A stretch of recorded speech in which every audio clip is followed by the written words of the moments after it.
తెలంగాణ రాష్ట్ర ప్రభుత్వం ఏర్పడిన తర్వాత స్వామివారి దర్శనం చేసుకోవాలని ప్రయత్నం చేసిన ఎన్నికలు స్థానిక పరిపాలనలో కాస్త సమయం దొరకకపోవడం వల్ల ఈరోజు స్వామివారిని దర్శించుకున్నాం.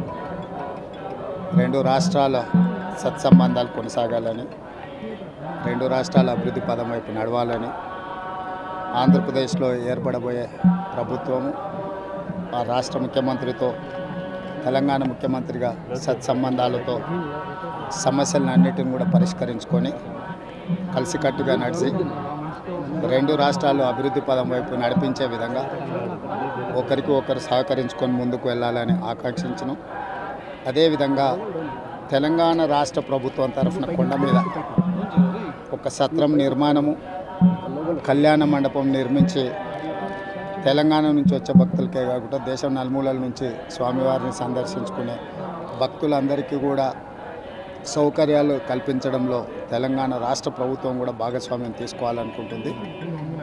ఈ ఫలితాల ప్రక్రియ ముగిసిన తర్వాత తప్పకుండా తెలంగాణ రాష్ట్ర ప్రభుత్వం తరఫున సత్ర నిర్మాణానికి అవకాశం ఉంటే కళ్యాణ మండపం నిర్మించి స్వామివారి సేవ కొనసాగించాలని రాష్ట్ర ప్రభుత్వం భావిస్తుంది.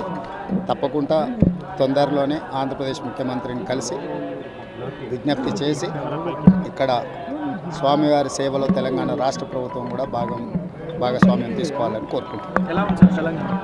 కొండ మీద రాజకీయాలు మాట్లాడకూడదు. తప్పకుండా మంచి వాతావరణం ఉంది, వాతావరణం కూడా అనుకూలించింది. గత సంవత్సరం కరువు వచ్చిన, తాగునీటి సమస్య ఉన్న సమస్యలను అధిగమించి మంచి ఋతుపవనాలు, మంచి కాలం అవుతున్నది.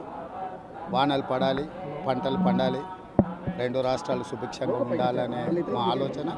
ప్రకృతి కూడా సహకరిస్తుంది. తప్పకుండా పాలకుల మనసులో ఎలాంటి స్వామివారు ఒక ఆలోచన కలిగించి తప్పకుండా ఆ ప్రాంత రైతులకు సహాయం చేసే విధంగా వానలు పడి పంటలు పండుతాయి. మా ప్రభుత్వ కార్యాచరణ కూడా ప్రధానంగా రైతాంగాన్ని ఆదుకొని దేశం యొక్క సంపదను పెంచాలనేది మా ఆలోచన. ఆ విధంగా ముందుకు సాగాలని